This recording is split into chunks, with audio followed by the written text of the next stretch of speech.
Hello and welcome to The World Tonight, coming to you tonight in a pre-recorded edition due to the fact that I'm away working on other things, but I wanted to get back online with regular video production. And from now on, we're going to try and keep the program in the regular uh, 8 o'clock slot. That's 8 o'clock British time, whether it's live or pre-recorded. So just to give some regularity on the appearances there. So piece of business before we start. I had to move the Discord group a couple of times due to other work commitments. So that's now on Tuesday. That's tomorrow, the 5th of December at 10 p.m. So there'll be a video at 8 and then there'll be the live Discord session at 10. So that's the business announcements out of the way. So let's get straight into the discussion.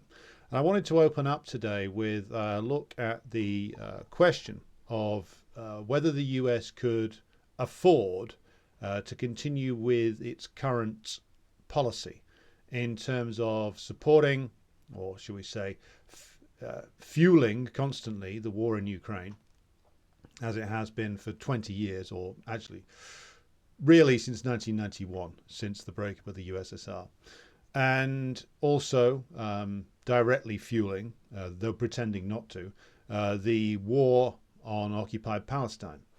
And the two of these together, combined with the mad idea that they're going to instigate a war with China over Taiwan, has led some, including a commenter who replied to me on Twitter, to ask whether the US can afford to carry on in its current fashion.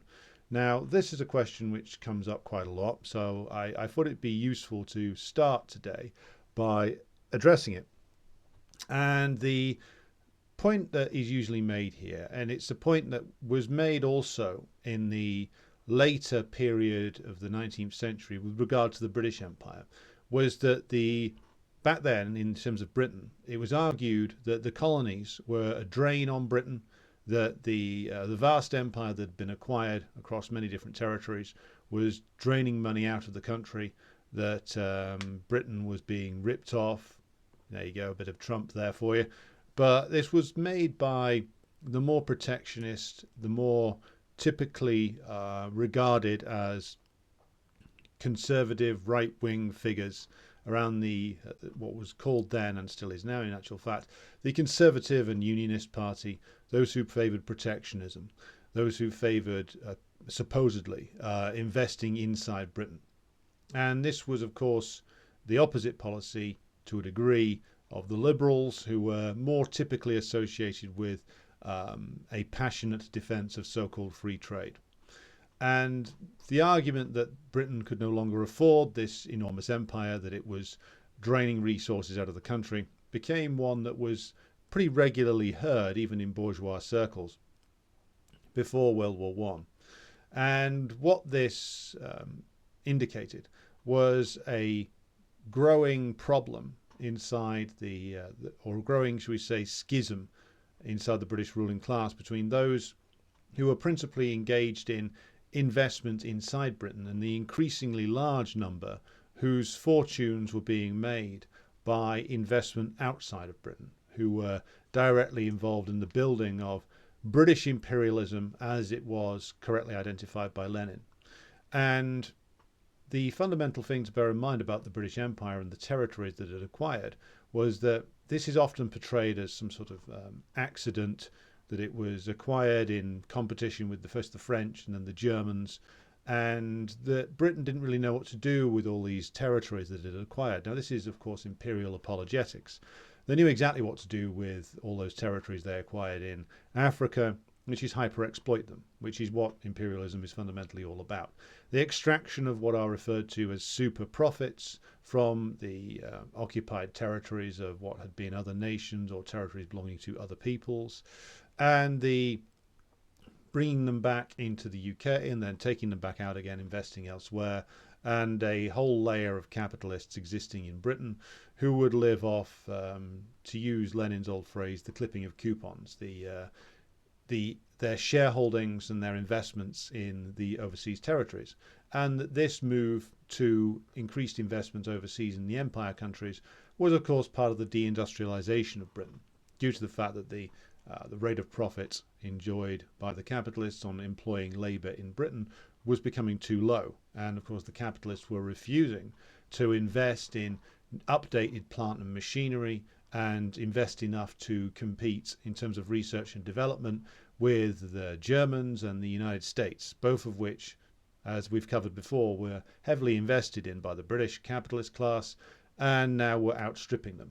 And this refusal to invest was a consistent tendency of the British capitalist class all the way through to the 1970s, when the deindustrialization of the country really became undeniable. It was hidden for quite some time, but by the end of the 60s, beginning of the 70s, it was obvious what was going on, which is that Britain, in its move to a more pure imperialist model, was deindustrializing relentlessly inside the actual territory of Britain, and was moving to a more financialized imperialist model.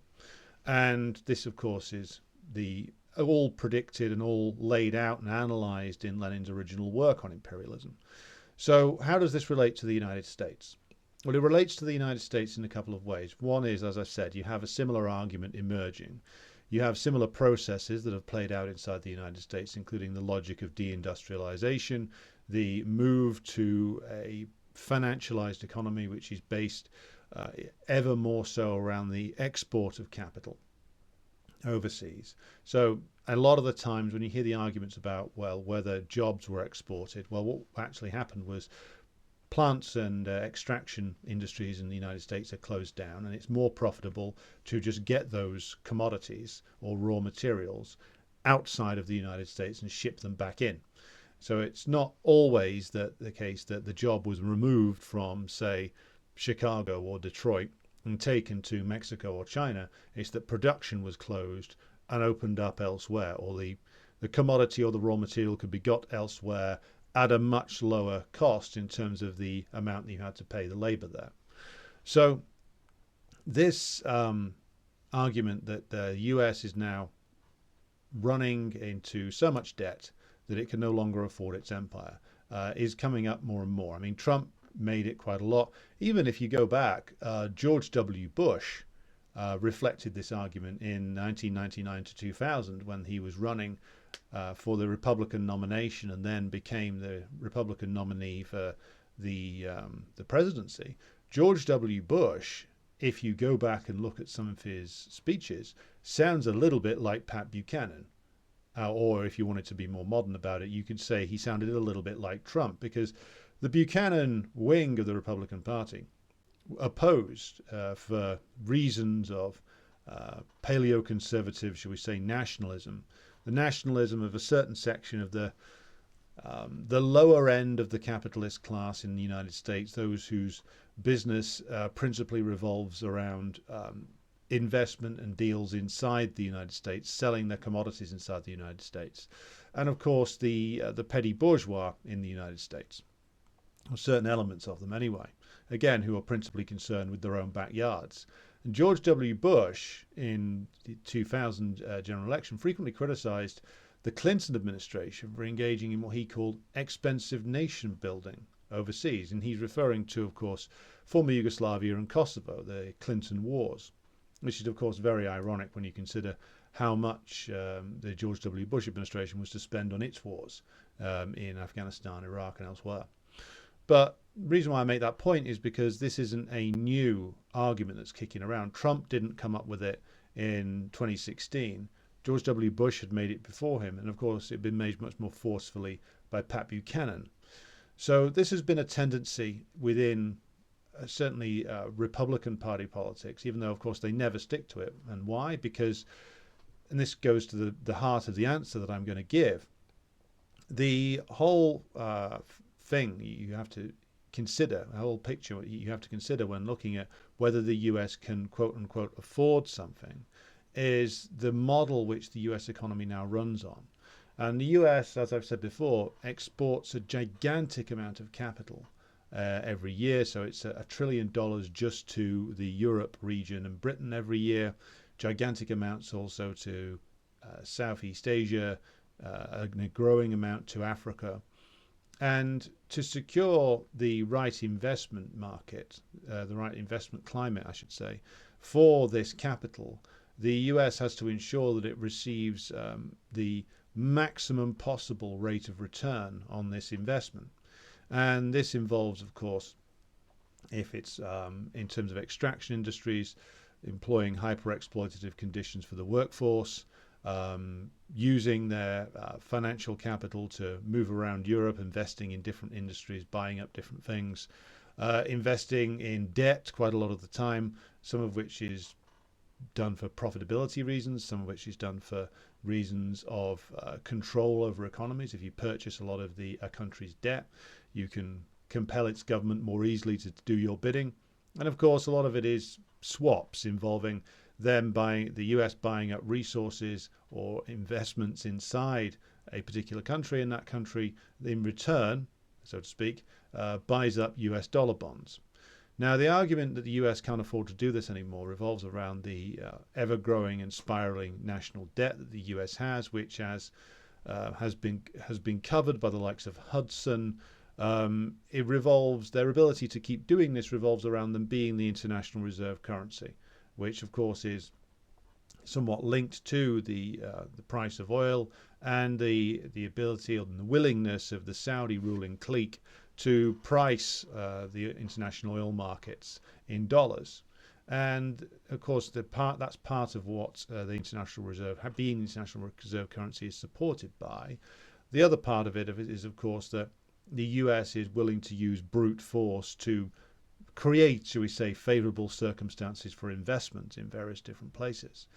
And so when considering whether the US can afford to do something or not, the actual answer is that they can't afford not to support these wars. They can't afford not to do what they're doing in Ukraine, which, let's repeat, because it's always worth repeating, the project in Ukraine that has been run since the beginning of the 1990s has been all about taking control over it.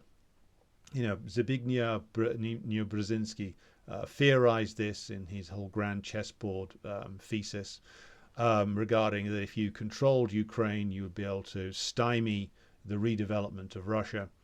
And of course, it's not just Ukraine that they've tried to further break up what was left after the collapse of the Soviet Union in terms of the Russian Federation. They also tried for a long period of time in Chechnya and the Caucasus. They're playing games down in Armenia as well. But Ukraine is the big one. That's the one where they had the most success, and you can see the blood-drenched nature of that success every day on the television, or more to the point, every day on your phone.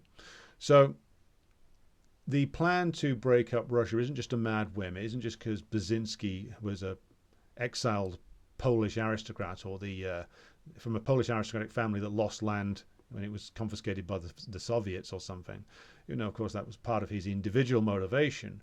It reflects the need that the US has, that US imperialism has, to not just stymie the growth of a potential rival and destroy it, but also to have unrestricted access to all its natural resources. And some will argue that, oh, well, the US had that to a certain extent anyway. And it's true that US and British and Dutch oil companies did have investments inside Russia. But even in the Yeltsin period, these were investments that were somewhat limited by, at the time, the scale of the corruption that the Yeltsin clique was engaged in. They wanted to have direct control themselves over these oil and gas fields to be able to effectively pocket the cash more. They didn't want to have to work through foreign intermediaries. So as the Putin system grew, their ability to hyper-exploit the resources of the Russian Federation, they're having to abide by a certain number of rules if they wanted to get their hands on the oil and gas from this country. This is what rankled them, and this is, of course, what causes them to become ever more hostile towards the Putin and the system he represents, especially after the dual shock of the economic disaster of 2008 to 2010, and of course the Russian war in Georgia, which of course marks a turning point in Russian-American relations. So US imperialism needs to put another Yeltsin in charge of Russia, or it needs to break it up, or both. It needs to do the same with China, because what the real problem is for US imperialism, that it's declined to the point where it has deindustrialized huge areas of its own economy. It's predominantly reliant upon the export of capital now in order to generate profits. Its economy domestically is becoming more and more financialized. And so it needs a huge boost in terms of areas that the US imperialist system can unrestrictedly exploit. And that's why it needs the war in Ukraine, or it needed the war in Ukraine.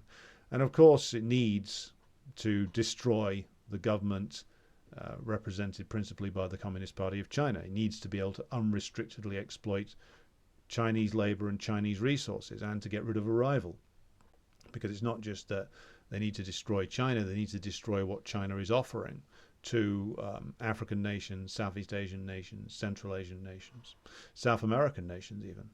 And so this is why they can't stop themselves. And of course, the war in Israel is about trying to keep their military outpost, which is what Israel is, in West Asia, afloat, because the defeat there would be a complete disaster for US imperialism and its influence in the region. And it would mean also the weakening of the reactionary Arab states that also fear the removal of US power in the region. The Saudis might be straying a little bit and trying to do other deals elsewhere, but they still have a large US military presence inside Saudi Arabia. They still get a large amount of military assistance from the United States every year. So the distancing is gradual. It's not that they've suddenly turned around and cut the US off. And there's still a significant US influence within the Saudi ruling circles, even if the current ruler, Mohammed bin Salman, is to a certain extent steering a more neutral course these days. Now, to return to the question, can the US afford to carry on like this? Well, the answer is they can't afford not to. The system as it is set up now, the system of US export of capital, is based on securing a gigantic return on that capital by being able to hyper-exploit places, resources, pools of labor in the what's referred to either as the global south or the developing world, or if you want to go retro, the third world. And it can't change, not without fundamentally altering the way in which the economic model in the US works. And it can't do that, because if it does that, if it suddenly got to the point where, let's say, for instance, just as a thought experiment, that Trump got in with more of a brain and with more political clout and determination, and was able to actually run the government in the way that he saw fit. Now, none of these things will happen, of course. If you do get a second Trump presidency, it'll be another series of disasters. But let's assume for a moment that he's able to pursue some of the policies that he actually was in favor of, or said he was in favor of. So what would the result be, for instance, if Trump got to the point where he essentially defunded NATO, where he forced the Europeans to spend more, but he also does a deal with the Russians to stop the war in Ukraine, pulls the plug openly on Zelensky or whoever follows Zelensky, and basically says, goes to the point that the European ruling classes fear, which he says, well, we're done with Europe. We're going to go home. The end of US occupation of Europe comes around. Now, if he did that, that would be actually unintentionally an enormously progressive step.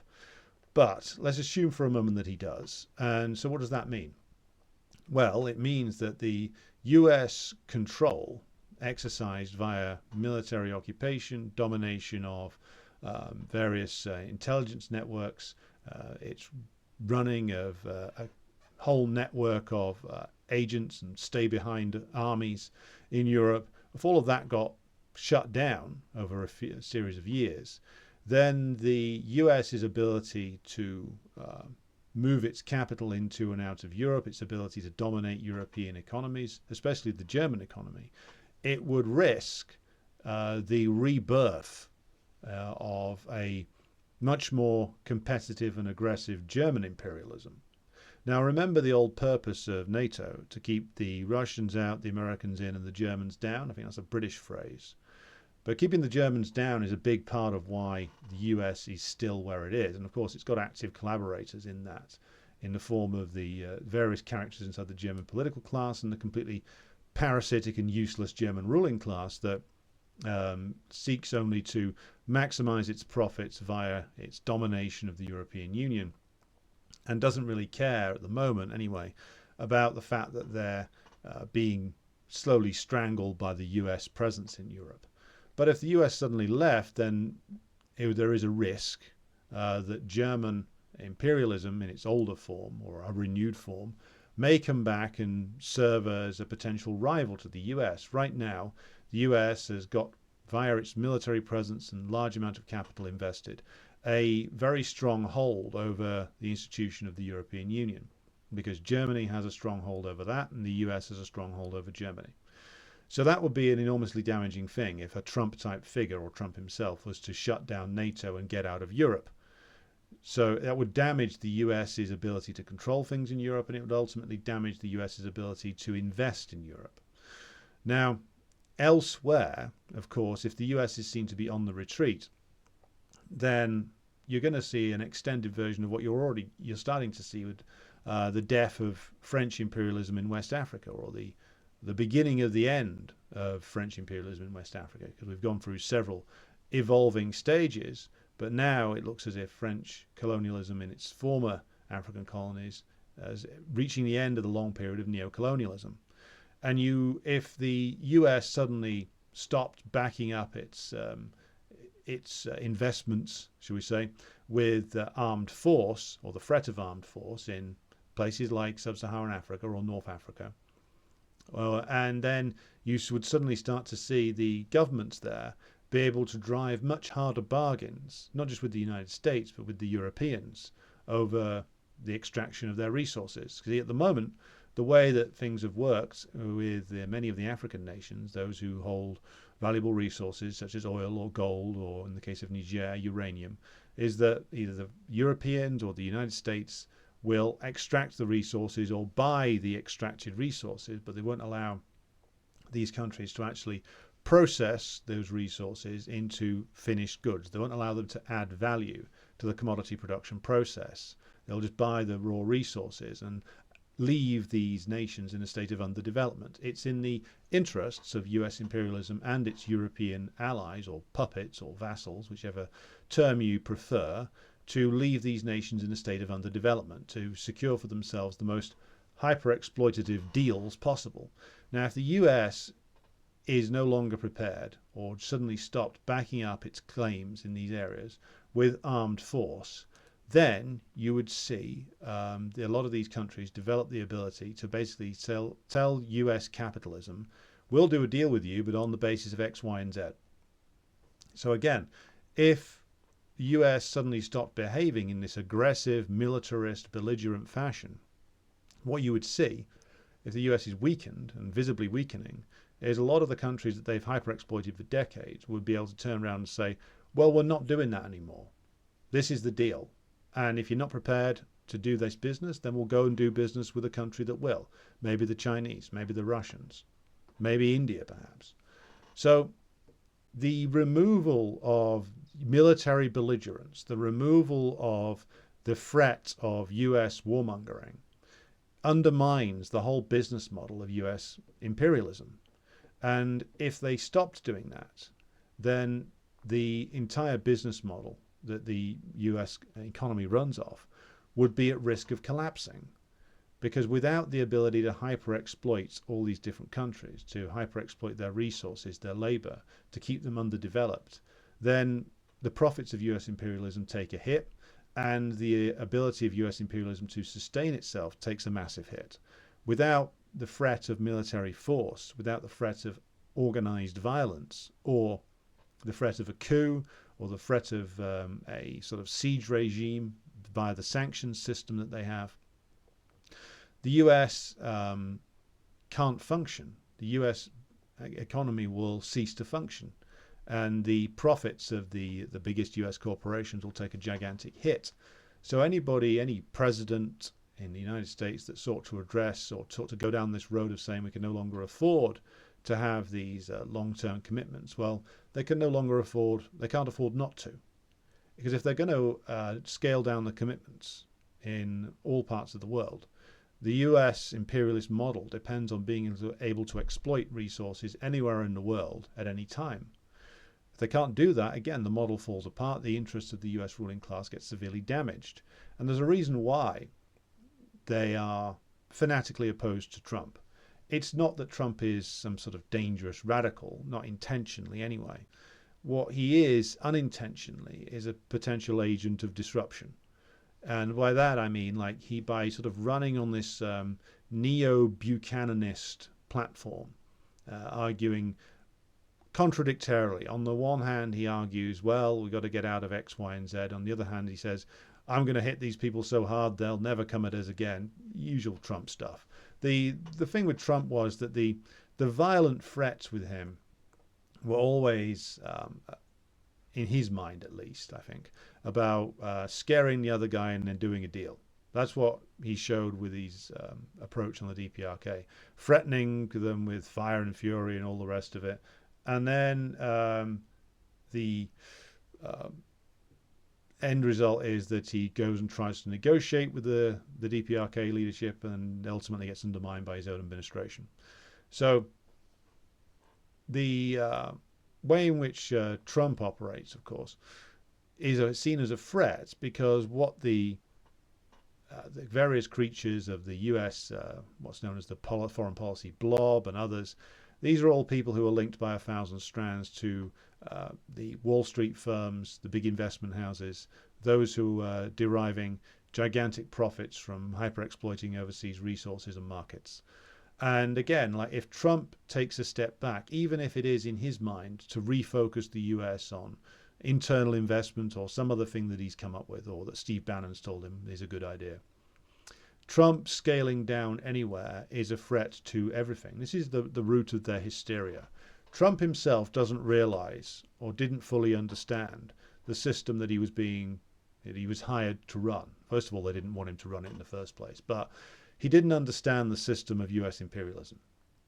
He didn't understand the gigantic values that are extracted from overseas. He does in crude ways, like when he says about Syria, we're staying there to take the oil. He understands that, but the system of the extraction of super profits from all the way around the world, and that ability to do that extraction being the basis for US imperialism, he doesn't truly really understand that. He thinks that there can be a sort of realignment and a reinvestment at home, but to actually get that, you would need to essentially force the US ruling class to take a gigantic haircut in terms of their profits. And nobody's prepared to do that. Trump wasn't prepared to do that because that is what it would take to realign the US economic system to basically make it into a system that is far less imperialist. Would involve the US essentially giving up international reserve currency position, which would involve giving up its ability to engage in endless borrowing. And you can hear all the MMTers crying when I say that. It would involve the damaging the ability of the leading US corporations to profit from the investments of imperialism, of the imperialist system. It would essentially involve reshaping the entire US economy and basically trying to force capital to do internal investments in the United States, to reindustrialize the United States, which all these big-time right-wing guys now say that they want to do. Well, essentially, you would need to set up a very heavily directed system that would enable you to essentially dictate to the ruling class how to spend their capital. Now, some on the US right wing say that they're all in favor of that. I think that enthusiasm would evaporate for most of them as soon as the titanic opposition to it in the form of the ruling class and all the resources that they can mobilize would become obvious. Most of them would give up and run away, just like Trump did. And as for those who have thrown in with Ron DeSantis, well, good luck with that non-starter. So my point here is that the US ruling class is stuck. It can't go forward in the same way. Its plans to loot or destroy, then loot Russia then try and do the same thing with China. It was mentioned recently by Colonel Lawrence Wilkerson in an interview that he did with Glenn Deason and Alexander Mercouris that Cheney and Rumsfeld were trying to spark increased tensions with the Chinese during the Bush administration, and ultimately even George W. Bush had to come out against them. But Wilkerson speculated that Cheney and Rumsfeld didn't actually want a full-on war. What they wanted was to essentially do to China with regard to Taiwan what their successors were trying to do to Russia with regard to Ukraine.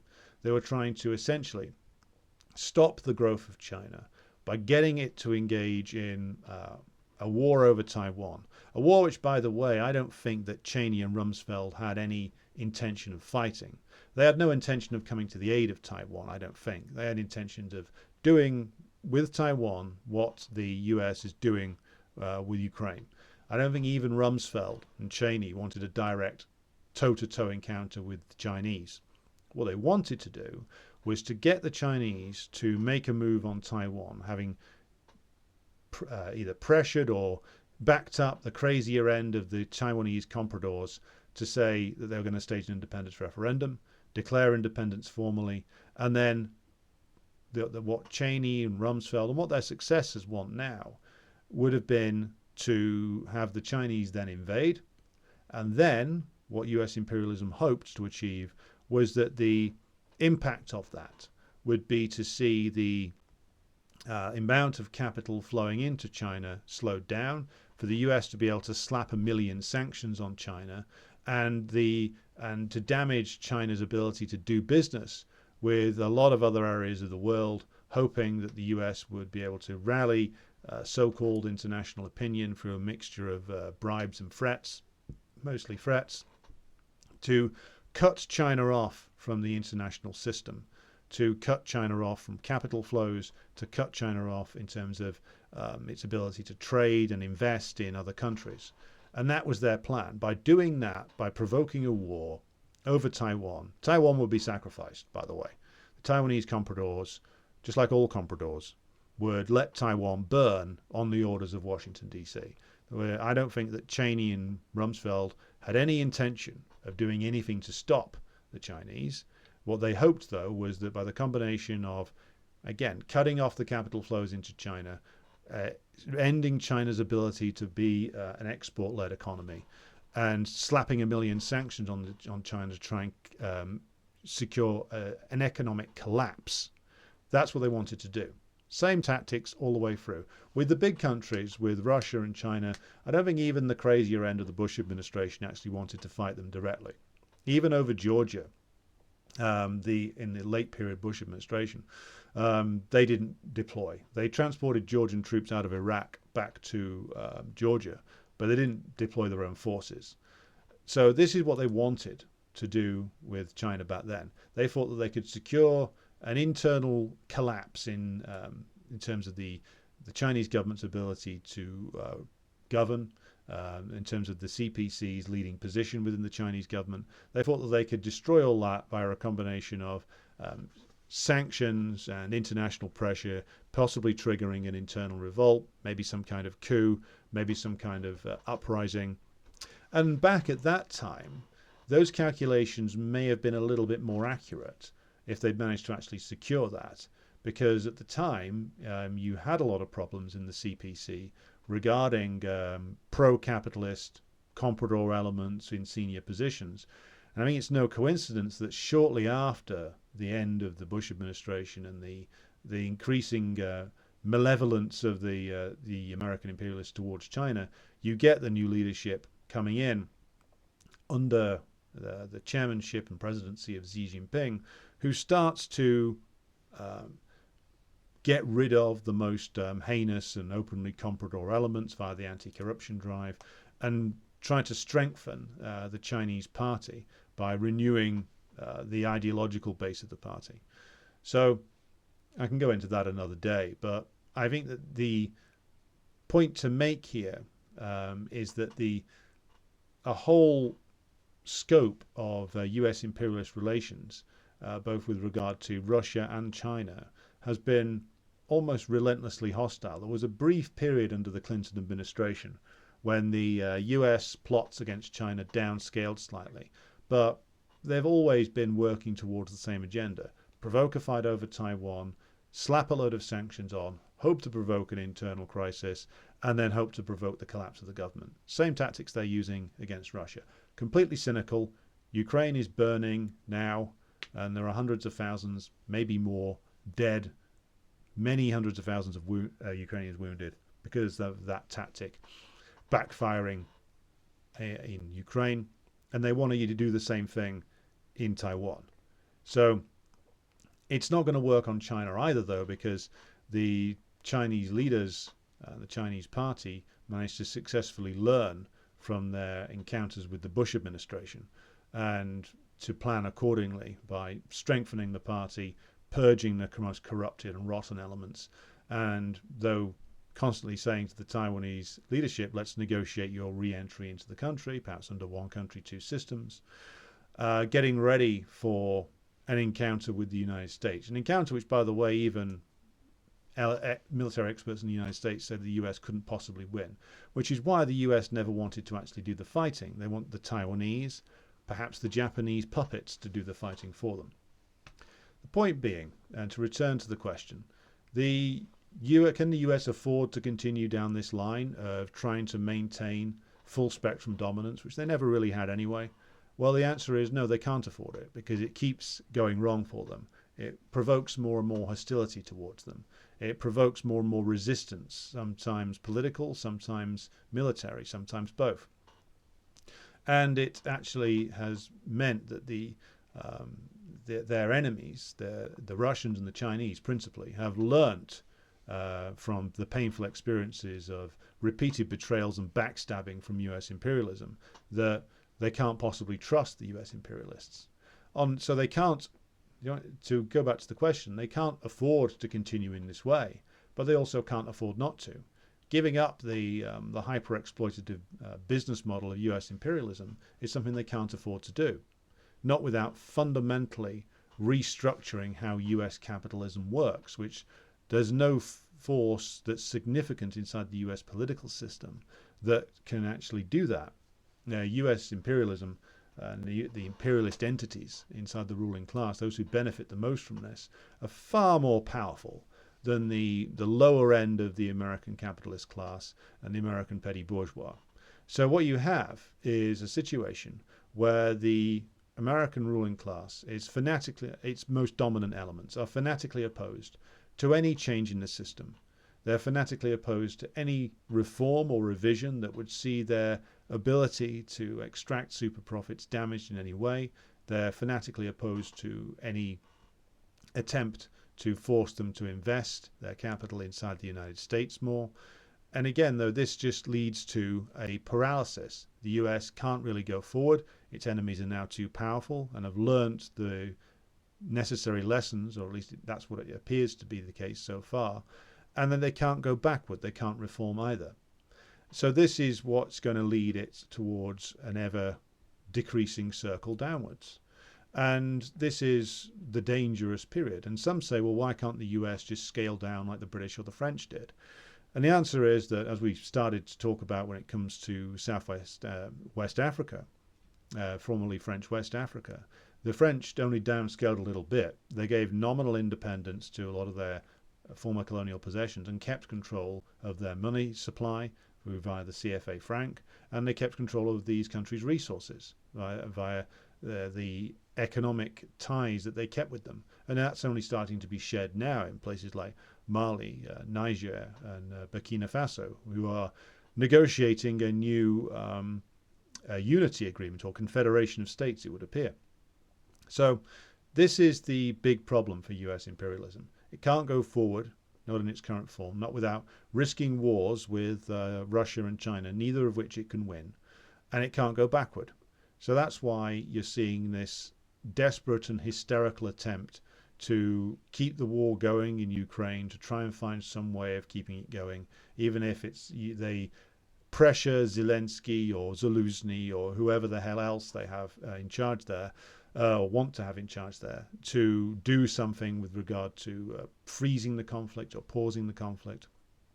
But the only purpose that they're pursuing that for is so that they can come back in a few years' time or a few months' time, or however long it takes, when they've rebuilt Ukrainian offensive capacity to restart the war. And the Russians know that. That's why they're not going to engage in this foolish negotiation attempt that the US is trying to force Zelensky or whoever his replacement might be into doing. And that's why, by the way, you're seeing all these stories floating around now with regard to the failures of the Ukrainian regime. You're seeing The Economist and the Financial Times and other big journalistic organs, shall we say, of British imperialism. And you're seeing reporting in the US press as well about how Zelensky's failed, how the Ukrainians have failed, how it's all somebody else's fault. And of course, the ridiculous Seymour Hersh story, which is just leaked straight from somebody inside the US government about Zelensky pursuing negotiations with Gerasimov. Of course, Gerasimov has no capacity to make agreements for the Russian government if whatever he is saying to Zelensky, if indeed this discussion ever took place or is taking place, whatever he would be doing, he would be conveying the message of the civilian leadership of the Russian Federation. Presumably, Zelensky would be speaking for somebody inside the Ukrainian regime.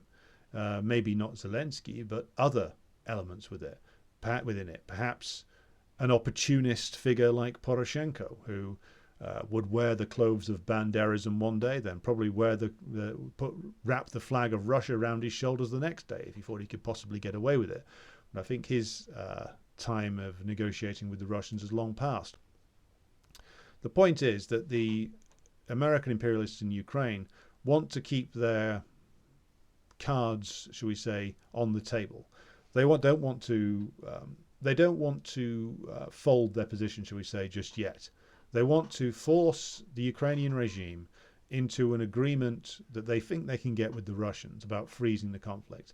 They can't get that because part of what the Hersh story was talking about was the idea that they were going to somehow be able to join NATO, which of course is one of the key elements regarding why the special military operation started in the first place. So the idea was, according to the reporting of Hersh, which of course must have come straight from some source inside the administration, i.e. the White House, the Pentagon, maybe, or the State Department, maybe the idea was that they were going to force Ukraine to give up Crimea and the 4 regions that have been taken so far in return for being able to join NATO, which again, the Russian government isn't going to go for. They know very well, because the Americans can barely hide their intentions here, that if it's the case that there is a pause in the conflict and Ukraine is allowed to join NATO, even if the US commits not to put offensive weaponry in Ukraine, they'll do it. They've broken every other red line. They have to keep pursuing this insane regime change plan because this is a big part of the strategy to revive US imperialism, to be able to despoil the resources of Russia and to destroy a potential rival, destroy a barrier, I should say, to their endless ability to exploit every single territory of the world. So they can't give up that objective. And now there is more of a seeming understanding within the Russian administration about that particular fact. So the US cannot stop itself. They can't really reach an arrangement with the Russians. The Russians, of course, have their own particular concerns. They have their own objectives, and that objective principally was those objectives were principally contained within the draft treaties that they sent to the US and the NATO heads in late 2021, this time 2 years ago, which involve a withdrawal of NATO forces, all US, British, French, German offensive weaponry, and of course armed forces in the form of infantry, artillery, etc., tank units, from the territories incorporated into NATO, the countries incorporated into NATO, after 1997. So this is all of the old Eastern Bloc. So the point of negotiation that the Russians want to reach isn't just keeping Ukraine out of NATO. So why on earth would they agree to Ukraine being in NATO? It's not territorial acquisition that the Russians were really after. And they have, of course, acquired territories, but remember the agreement over the ending the war that was existed in April of last year only afforded for the basically the pseudo-independence of Lugansk and Donetsk and the giving up of Ukrainian claims over Crimea. The other regions, Zaporozhye and Kherson, were not talked about. They were left as part of Ukraine. So the Russians weren't after territory. They were after getting a guarantee that Ukraine wasn't going to join NATO, that Ukraine was essentially going to agree to demilitarize, and that Ukraine would agree to receive security guarantees, which of course the US and the British were never going to give them. Hence why, of course, the agreement ultimately fails. And ultimately, it doesn't look like the French or the Germans were going to give it to them either. So the point here is, with regard to Ukraine, that the Russians have their own objectives. Now, it's said that by Putin's critics inside Russia and elsewhere that Putin was selling out, he was quitting the war, he was just going to agree to Ukraine nominally not joining NATO. And of course, we don't know what the exact thought process was inside the Russian government, but we have heard from Peskov that those two draft treaties are, I'm referring to Dmitry Peskov, Putin's official spokesman, that those two draft treaties represent a desired negotiation with the United States directly. And Putin's official spokesman has said that. I believe that Lavrov has said that those are two things that need to be addressed in any negotiation. So whereas there might be some sort of discussions on one level with the Ukrainians, either perhaps through Zaluzhny, we don't know, but without the US imperialists being willing to discuss a final settlement of not just the Ukraine war, but the status of American forces in specifically the former Warsaw Pact countries and over American missile systems in Europe, pointed at Russia, of course, then there isn't going to be any kind of final settlement here. The acceptable terms to the Russians are that Ukraine capitulates. NATO membership is just not going to be on the cards at all because, again, why on earth would the Russian government trust anything the US imperialists say, or anything that, even if it was Zelensky himself leading these negotiations, he can't commit to anything because, again, his power is incredibly shaky. The one reason that he hysterically asserts over and over again that there will be no negotiation, that we will keep fighting until victory, is that there's a gun to his back from various different elements in the fascist sections of the Ukrainian armed forces and their backers in the Ukrainian oligarchy, that he is essentially painted into a corner. And I cannot see any deal that whoever is apparently negotiating, if indeed these are even a real set of negotiations, would be able to reach, whether it be Zaluzhny or anybody else, that would pass through the current Ukrainian political system without that political system imploding and producing some very unpredictable results. So, again, this story of Hersh's is fundamentally ridiculous. I don't think it's real. I think what it is, it's an expression of a wish by certain elements within the US permanent bureaucracy. And that's where Hersh gets all his stories now. He just reprints whatever's given to him. So the end point for the Russians is a negotiation with US imperialism. And in the end, I think they will get it.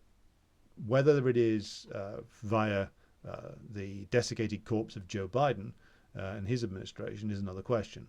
Or whether it is via a new administration that comes in, or a nominal Biden administration with new personnel is another question. But sooner or later, the Ukrainian military and the Ukrainian state shortly after it is going to collapse. This is why they're all falling out with each other. It's why you have the multiple stories about Zelensky and he's going to sack Zaluzhny, even though he hasn't yet, as of time of recording, which is 4 o'clock on Monday, the 4th of December, 2023. So the reason why they're all falling out with each other and there's all these blame games being played in the imperialist press in Britain and the United States is because they're all desperately trying to find a way to get out of this without looking weak, without looking like they've lost. But of course, that isn't available to them because that would depend upon the Russians being willing to give them a way out that would let them off easy. And whatever they might have been willing to do 18 months ago is, never mind what Putin or Lavrov actually wants, politically speaking, inside Russia itself, it would be enormously difficult to sell a deal which allowed Ukraine to join NATO or even the EU or did anything other than secure the collapse and destruction of the Kiev regime. Again, the reason why it took the Russians a long time to get around to formal acknowledgements that they were going to acquire these territories inside what was once Eastern Ukraine, now Western Russia, is because fundamentally, if you listen to Putin's interviews and his speeches about the status of Ukraine, he and the Russian ruling group and wider Russian opinion, I think, were quite serious when they said that they saw Ukraine as a brother nation. And what I think their plan was, ultimately, was that, yeah, there's some problems, and we go back 10 years ago.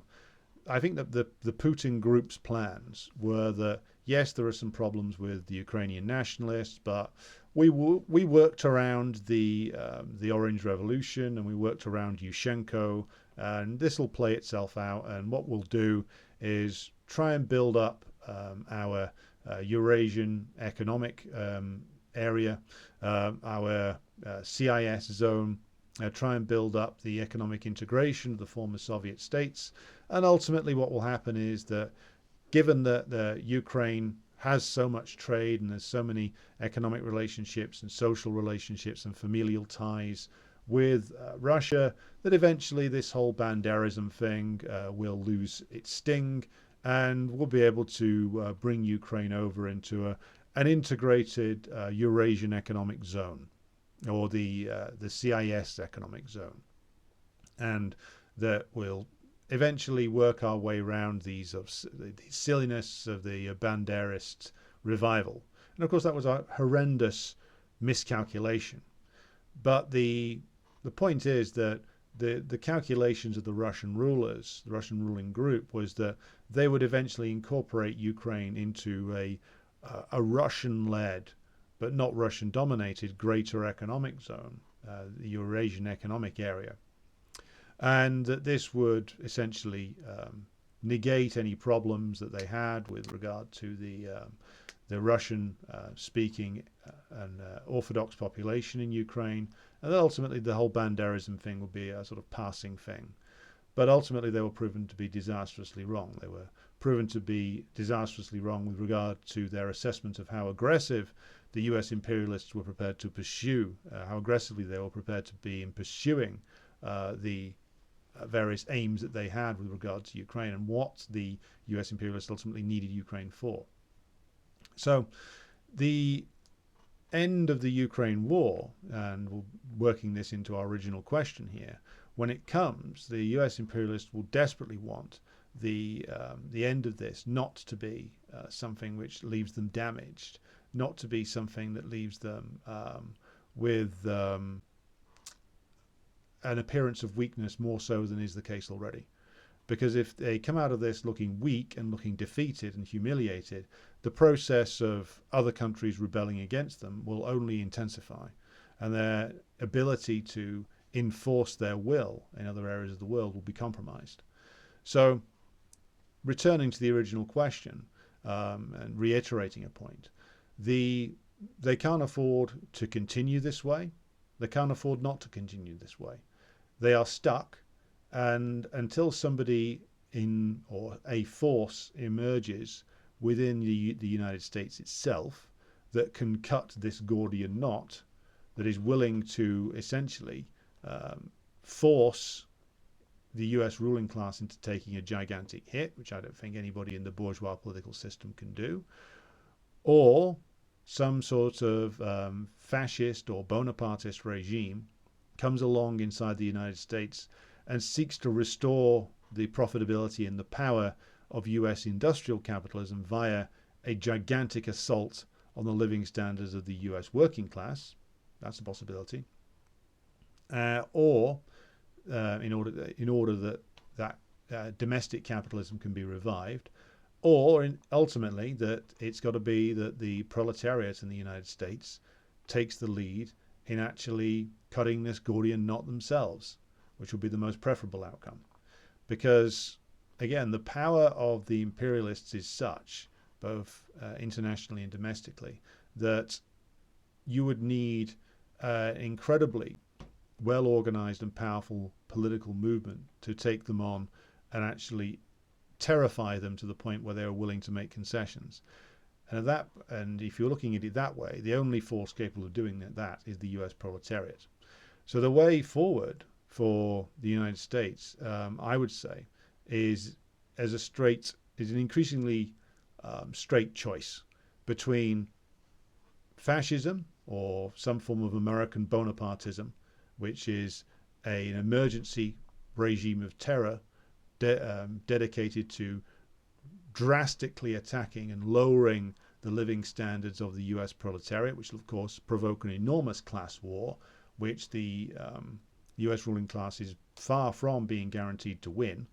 In fact, all indications would indicate that its ability to wield state power, of course, though while still very brutal, the ability of the state to command loyalty is compromised. The other, of course, the other alternative is the proletariat is able to seize power and is able to make the US ruling class pay the price and end the US imperialist system on terms favorable to the working class of the United States. In my view, those are the real choices on offer. And so to, again, reiterate my answer to the question, yes, they can't afford to carry on doing things in the current way. They can't afford not to carry on doing things in the current way. And that, in essence, is the crisis, because you've got a system which can't continue as it is, but has a ruling class that doesn't want to and will not change course. And that, in essence, is the answer that I'm going to give to that particular question. So I'm going to leave it there for today. I'll be back again live with you at 8 p.m. British time tomorrow. Thank you, everybody, for joining me for this one. And I'll be back with you again in 24 hours or so.